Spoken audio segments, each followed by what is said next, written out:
And we're live again. Hello, Janet. How are you today? I'm good. I'm excited about today because it's the first day that we're going live on YouTube.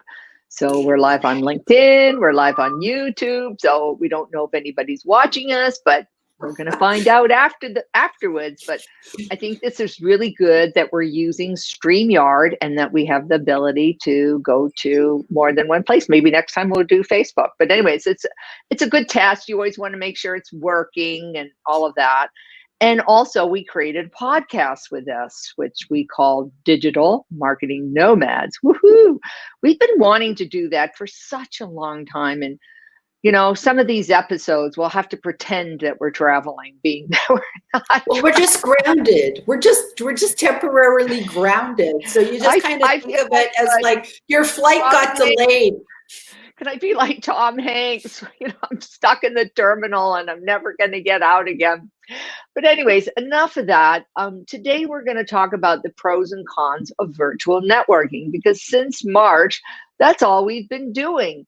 And sometimes you just like really miss being able to go to a networking event where you could actually touch people, shake hands, hug, hand out business cards to each other. And, that's just not possible these days. And who knows when we'll be able to return to that world. So here we are in the virtual world, and it isn't always easy. I mean, one would think like, oh, this would be really easy. Everybody's there.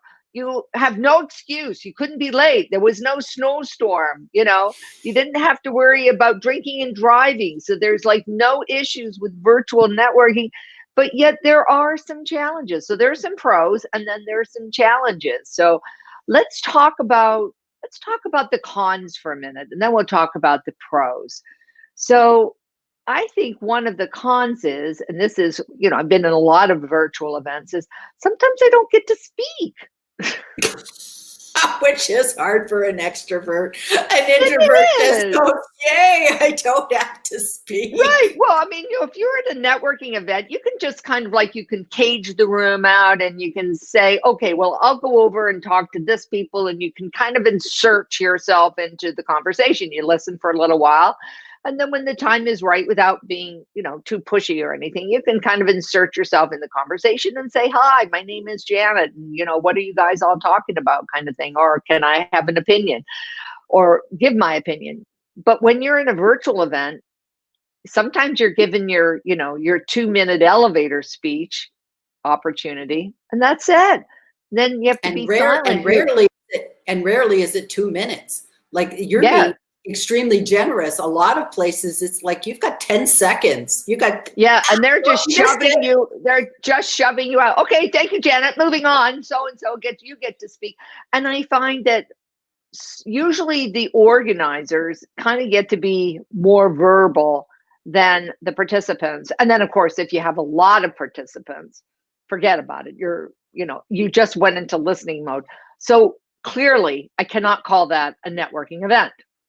No. So that's one of the cons. The other thing is, after I hang up, nobody knows that I was ever there. I'm invisible. Yeah. So unless we, put some things in the chat box, and like usually I would put in my LinkedIn, because that's about all you can do is put in your LinkedIn. But that means that somebody had to save my chat box and they had to go find me. And so, sometimes I'll get a couple of people that will network with me afterwards. But when I think about the number of events that I've gone to this year, I don't think I've gotten my money's worth or my time's worth for being in these virtual events. And sometimes those chats are a nightmare. Like I was at a networking event the other day, and it's also the timing of when exactly should you download the chat? Because if you download the chat too soon, you don't get everybody. I went to one meeting where I didn't download it quick enough, and then they went, okay, goodbye. I just went, wait, I missed the chat. So you've got to get the chat right. But I went to one the other day. I did my timing right, downloaded the chat, and then I went, oh my gosh, it's going to take me weeks to go through this. And it was just like comment after comment. It's not like it was like, oh, here's everybody's LinkedIn thing. It was like, here's everybody going, doesn't that lady look silly? And what are you having for breakfast tomorrow? Like all these weird, inane chit chats in the chat. And then, people with Instagram, and it was just like, I don't do Instagram. So I'm like scrolling through. Eventually I just went, this is too hard. This is too hard. And I just gave up.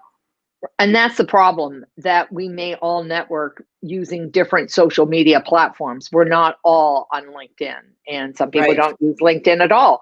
Some people use Instagram. We don't. Actually, my Instagram account was hacked. Never gotten to that. So people say, well, I left you a birthday message on Instagram. Well, that's good. Well, somebody else saw it, but not me. Some hacker in another country is like, oh, Janet, another. Right. And some people use Facebook, but we don't use Facebook personal profiles to network with people. They're kind of private for us. So that's not where we are. So if somebody's not on LinkedIn, I don't know how they're ever going to find me. And that's the problem. We need something that's sort of universal, that it doesn't matter what social media platform is, that you can find me. Now, I could send them to my website, but maybe they're not going to go there. No. Or they're going to forget. And the hardest part too is that a lot of times you don't, like, you see a name, like if you download the chat and you see, oh, okay, here's, Janet Elie's LinkedIn.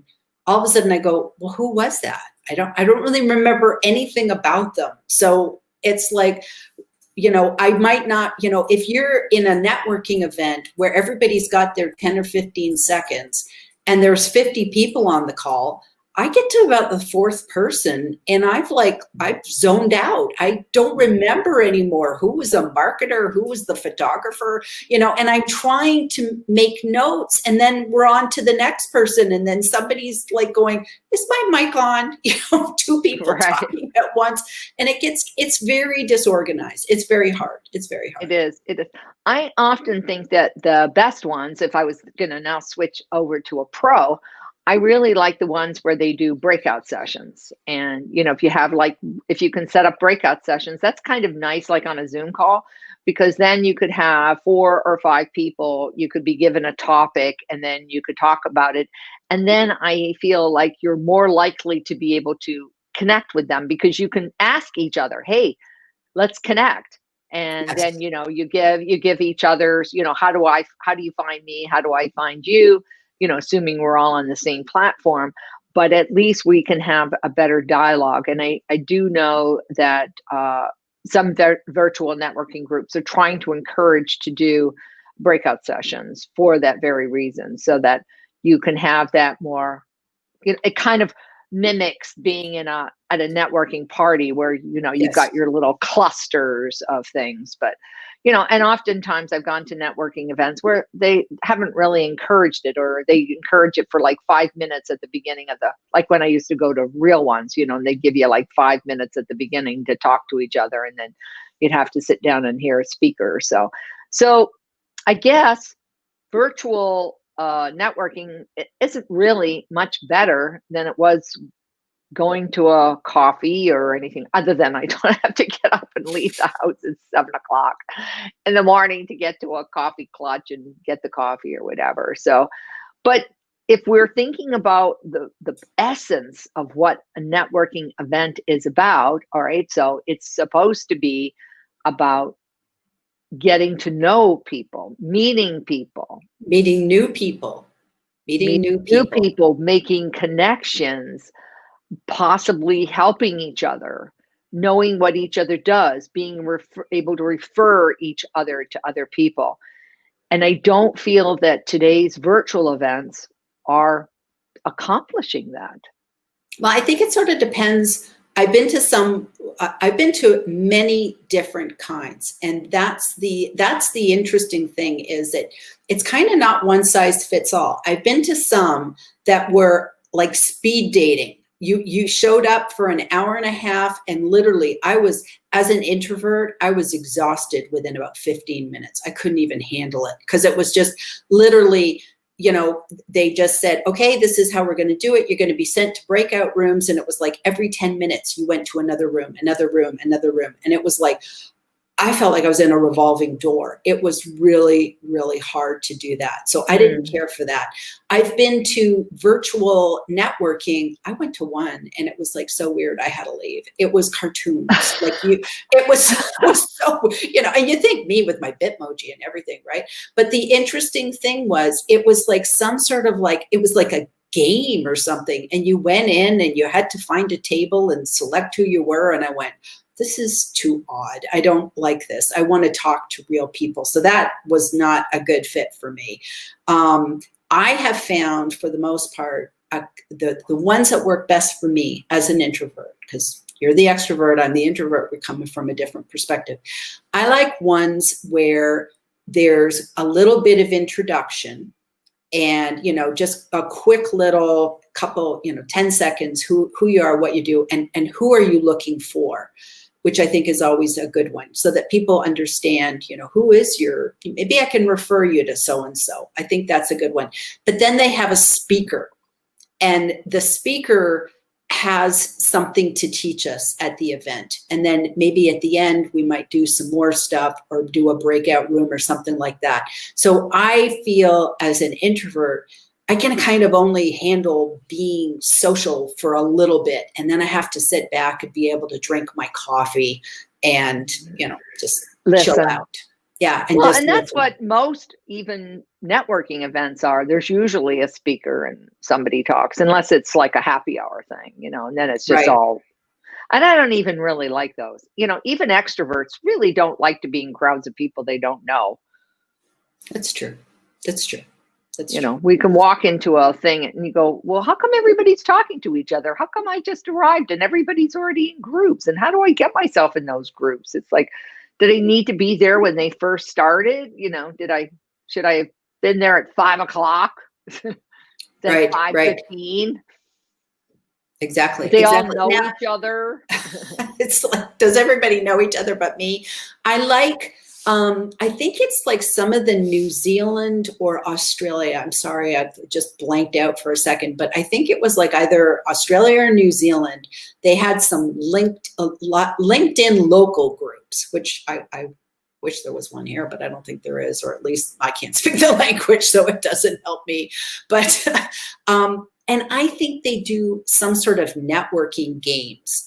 And I thought that might be an interesting thing, in that sometimes, we get real stressed with our pitch. Like, you think you'd know your pitch. And for the most part, that's probably even a good thing to talk about too, is how do you introduce yourself? Because you can't spend 2 or 3 minutes, if you're in a group with 50 other people and there's like 3 Zoom pages, like have you ever been to those where you just go, wow, there's a lot of people here. And then you're like, oh, page 1 of 4. I just keep going and you're like, oh my gosh, look at all these people.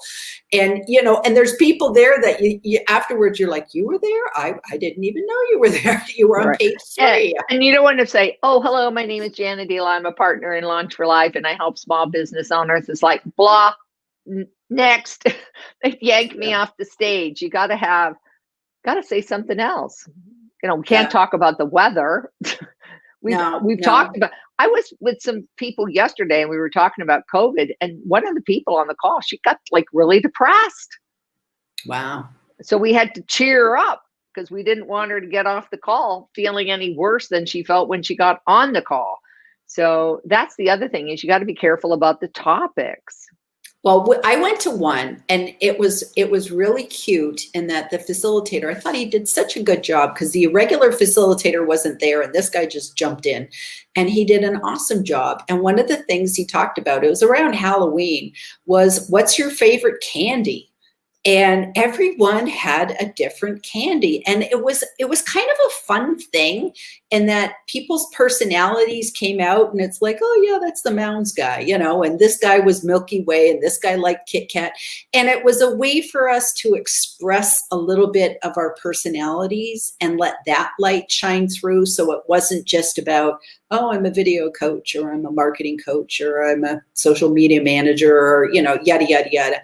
So I think those kind of things are fun too. Or like if you could do, like a bingo game, and you got to find somebody in your, that would actually be a really fun way to have a networking event. I'm thinking real time and just making this up, that if you had a networking game where, say, for instance, you had a bingo sheet and you had to say, I have to find somebody whose name ends with an N and somebody who's got more than one passport. And then you just have to get into your networking rooms, like your Zoom outs, and then chat and learn about people and fill out your bingo, and something like that might be kind of fun too. Yeah. So one question that I have, because I know you've been on the other side through SCORE, I know you do a lot of Zoom events. How does the whole Zoom room work? Like when I've actually never done that. How does that work? Do you decide how long, how many? Is it random? Like, how does that even work? I don't even know. You talk about the breakout rooms? Yeah, I've never even seen how that's done. Oh, okay. Well, we should do it one day. We gotta have more than 2 people. You do have to have a network. We'll have a networking party just so we can. There we go. Let's just invite a bunch of people, and then like when we do our family ones, we'll just put everybody into breakout sessions and tell them, you all have to come to our event so that we can practice our breakout sessions. But you have to have a paid account, first of all. You can't do it with the free account. And what you do is the host figures out how many breakout rooms that you can have, depending upon how many number of people are there. And then you can assign people to a breakout room. So you literally have to go through and say, these 4 people are going to this breakout room, and or you could do it randomly. And then you can have a host. So you could have a host in each breakout room if you want to. So you could have a speaker. So I was on one where I was in my own breakout room as the host of my breakout room. So I was assigned in there first, and then other people were put in there who had an interest in talking to me. And then you can set it up so that you can just stay in the breakout room until the host brings you back, or you can leave the breakout room and go back to the main room. Or they're often set up with a timer. So maybe they say, okay, you're going to be in there in 10 minutes. Yeah. And then usually there's some kind of a countdown. You see, okay, you're going to be going back to the main room. So the host can do it a variety of different ways. That would actually be a fun experiment. We'll have to get a bunch of people together. We'll see if we can. We'll get our family together. We'll put the cousins in one room, and aunts and uncles in another room, grandparents in another room, babies in another room.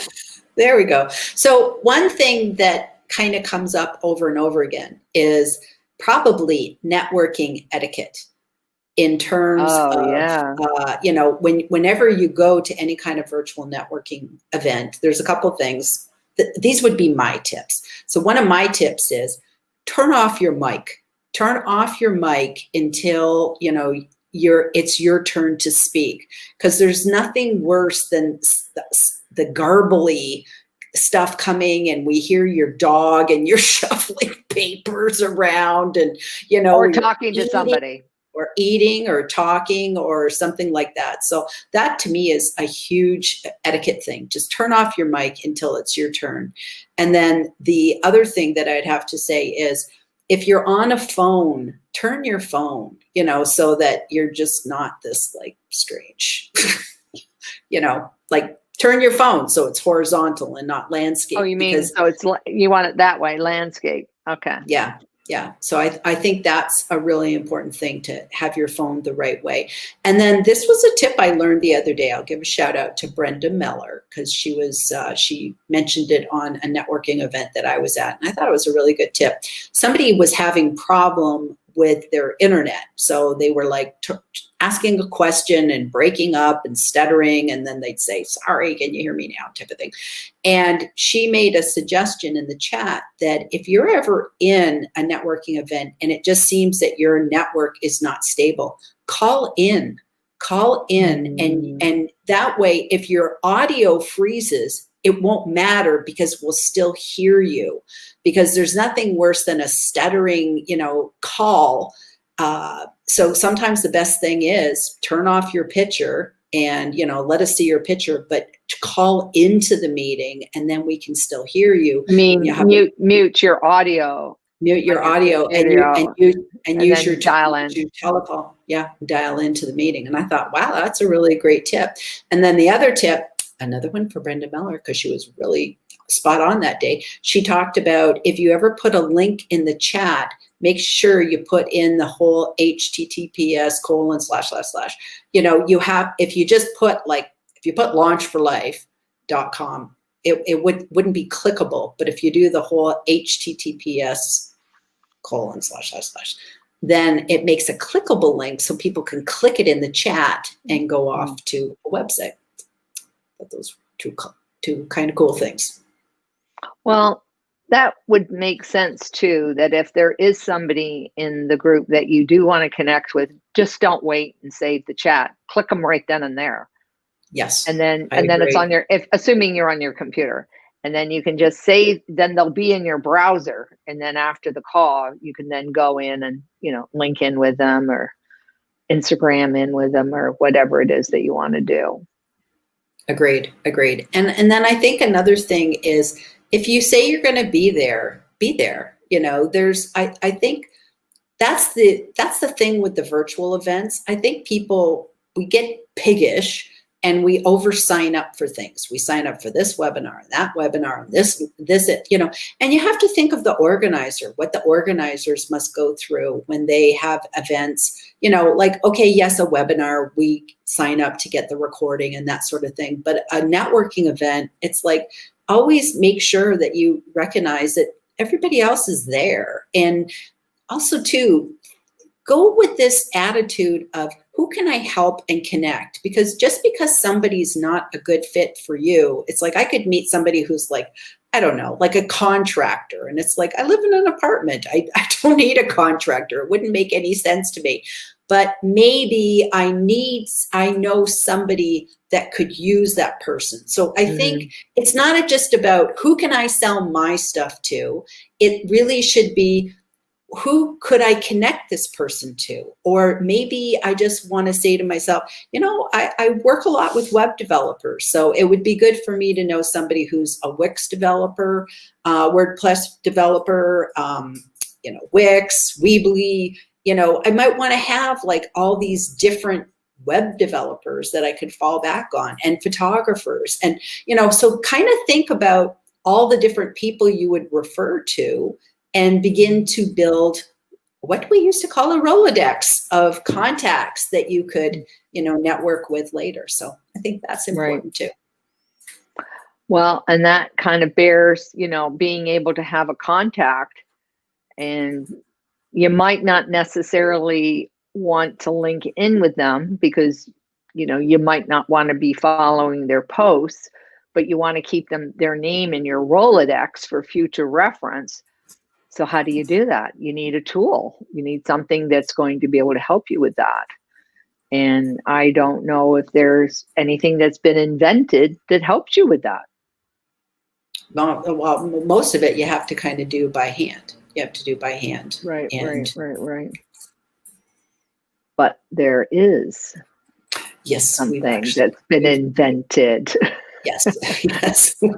We actually have something that we're going to talk about. We're not going to talk about it today. We're going to come up. We're going to come back and talk about it next week. But basically, I'm so excited. We have some interesting. we have some tools that we have a tool that is a really great networking tool that we want to share. So we're going to talk about that next week and keep everybody in suspense. And just to let you know, it's not going to cost you anything right now. So this is kind of cool. So we'll leave it at that. Now, if you don't want to wait until next Tuesday, if you do join our newsletter today, you'll find out tomorrow. So how do they sign up for our newsletter? We'll put the link. We'll put the link in the description because because it's just kind of the easiest way to do it. It's like, we don't want to sit here giving you a whole link on how to go. So we'll just go ahead. We'll put the link in the description. So if you want to join, we have a nice newsletter. We're cute. We're just like really nice. And we do have great a nice stuff. We have great stuff. We do. We're great insights. We're not salesy at all. We totally provide great marketing tips, lots of cool stuff. It's interesting. It's fun. And we don't email you very much. We email you twice a month. It's really minimalist. So we're not like these people that just, and we never add people. We never add people to our email list because that's a pet peeve. No, never we're not to do that. Smarmy or whatever they say. But I think the nice thing about our newsletter is it's not just one little item or like one little topic, between our clients and then of course our people that we meet through LinkedIn, people that I meet through SCORE. We have an array of experiences. And then, of course, all of our research, because you're the Google goddess. We have a lot of experience. We should have a little emoji up there with your Google goddess. And so we have a lot of things that we can talk about. So it's very broad. It's all about marketing, obviously. So it's that topic. But we have an array of different ideas so that each time we put out a newsletter, there's something else of interest. And I think, I think it helps anybody who's got a business and needs help with their marketing. Absolutely. And then if you sign up for our newsletter, you'll know about our upcoming, you'll know about things in advance, because we like to kind of treat our email subscribers as our VAPs, because we don't think of them as, we don't even like that word subscriber. They're friends. No. We just consider everybody friends. Our tribe. I like that. And we don't sell. Like I know some people in their newsletters, they're always selling. We're not. Ours is educational, good nuggets. Easy peasy marketing. Easy peasy marketing, but tomorrow is going to be actually very special. Yes. So you're going to love it. Okay. Well, that's pretty much it for virtual networking. There's pros, there's cons. I think it's here to stay. So, learn it. And the one thing that I could kind of leave everybody with, if you are still struggling with being on Zoom, if you're one of those people going, my camera's not working, and there's always that one person on a networking call who's like just doing it all wrong. Practice with friends, practice with your family, and take the opportunity to just do as many Zooms as you can. Get used to doing them. I think it's here to stay. So we have to get used to being on these different environments and always have a backup plan, and never get your webinars and your Zoom meetings mixed up. There's nothing worse than showing up thinking it's a webinar and you're in your fluffy bathrobe. You find out, it was a networking meeting. Oh, darn. You're right. So, haven't done that yet. I've done the reverse. I've a couple of times where I thought it was a Zoom meeting and I was like all gussied up, and then I found out it was a webinar and I went, how did I get that wrong? And then I just context in for nothing. Oh, well, it always looks good to dress up. Better to be overdressed than underdressed. That's exactly Absolutely. Right. So. Absolutely. Okay. All right. That's it. So see you next week. Okay. Bye.